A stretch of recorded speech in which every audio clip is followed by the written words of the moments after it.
5 days నుంచి fever ఉంది.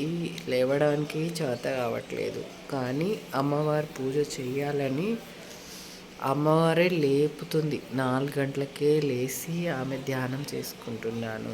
స్నానం చేసుకొని అట్లంతా.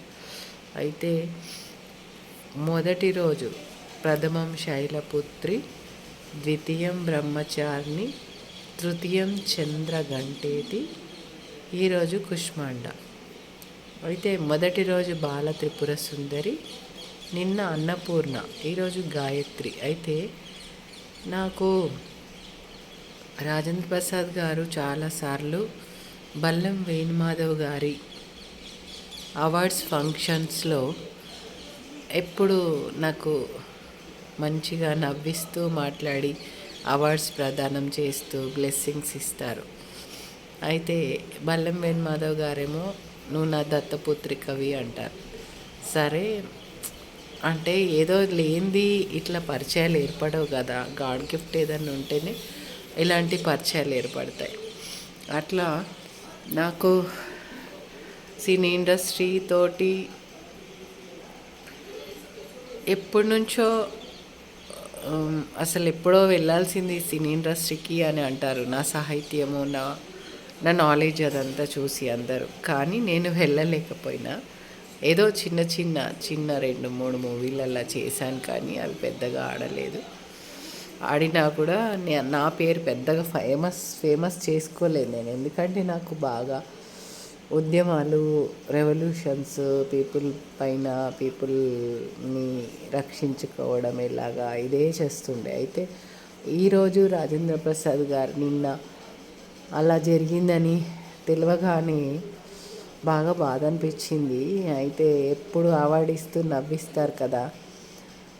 ఈ నవరాత్రులలో ఉన్నాను, వెళ్ళాలా వద్దా, జ్వరం వచ్చింది, మళ్ళీ ఇలా ఉన్నాను, ఏం చేయాలి అని అనిపించింది.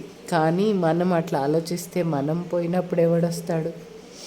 ఇంకొకటి ఏంటంటే అసలు ఇలాంటి విషయాలు బాగా జరుగుతున్నాయి.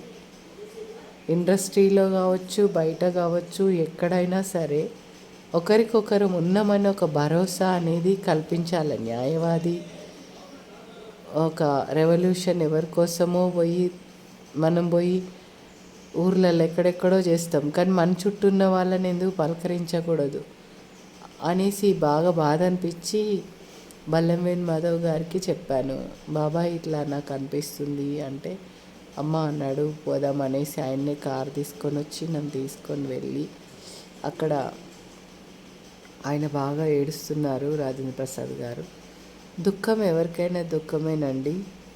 నేను పోయిన ఆ వాల్యుబుల్ కొంచెం సమయం అయినా కూడా అది అంటే అనుకుంటాము దేవి నవరాత్రులు కదా, పూజ చేస్తూ అట్లా వెళ్ళకూడదు అని. కానీ నా చేత గాయత్రి అనే అమ్మవారు ఈరోజు ఆ గాయత్రి అనే పేరు గల ఆమె కాళ్ళకి పసుపు రాయించుకుంది అంటే అది నేను అనుకున్న ఆమెకే రాసినట్టుగా భావించిన భగవంత్ స్వరూపమే అన్నిది ప్రతిదీ. యాదేవి సర్వభూతేషు మాతృరూపేణ సంస్థిగా సర్వభూతేన సంస్థిత నమస్తస్తే నమస్తస్తే నమస్తస్తే నమో నమః అన్నట్టుగా ఆమె పంచభూతాలలో కలిసిపోయింది అంత చిన్న ఏజ్లో. అయితే ఒక భరోసా మనం ఒక డబ్బు ఇవ్వకపోవచ్చు, లేకుంటే ఏమి ఇవ్వకపోవచ్చు, కానీ కలిసి నేనున్నాను ఏదైనా సరే అని మనం ఒక భరోసా ఇవ్వగలగాలని అనిపించి వెళ్ళాను.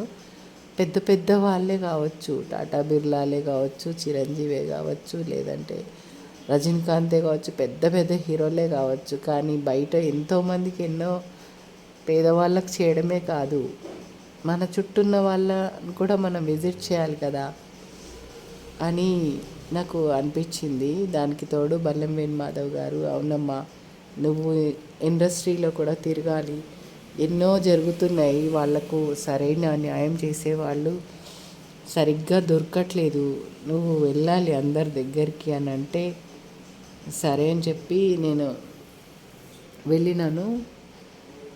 నా సంతాపాన్ని తెలియజేశాను, ఇప్పుడు కూడా తెలియజేస్తున్నాను. ఆ భగవంతుడు వాళ్ళ కుటుంబానికి శాంతి ప్రసాదించాలి.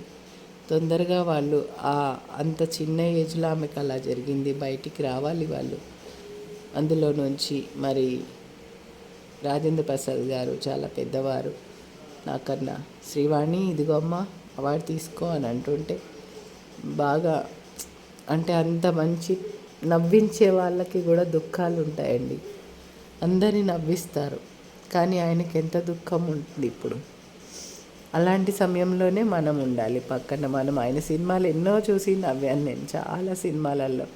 లేడీస్ టైలర్ కానీ, లేదంటే అక్కడ అడక్కు, పాత మూవీస్, చాలా మూవీస్లలో ఆ నవ్విస్తూ తన దుఃఖాన్ని కడుపులో దాచుకుంటారు కదా.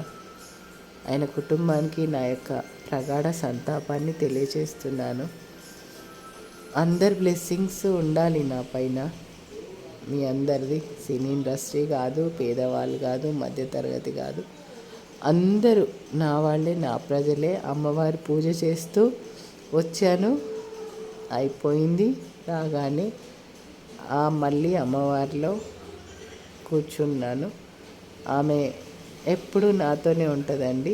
అటు వెళ్ళొద్దు ఇటు వెళ్ళొద్దు అనేది ఏం లేదు. యాదేవి సర్వభూతేషు ఆమె. దసరా వరకు, విజయదశమి వరకు ఇంకా ఇలాంటి అనర్థాలు జరగకుండా చూడమ్మా అని చెప్పేసి ఆమెను ప్రార్థిస్తున్నాను. జై మాత. ఓం శాంతి శాంతి శాంతి. మీ శ్రీవాణి అరుంధతి, న్యాయవాది. మరి పార్టీలకు అతీతంగా ఉంటాను. పార్టీలో కూడా స్పీకర్గా, జనసేన వైస్ చైర్మన్గా, యాక్టివిస్ట్గా కూడా కొనసాగి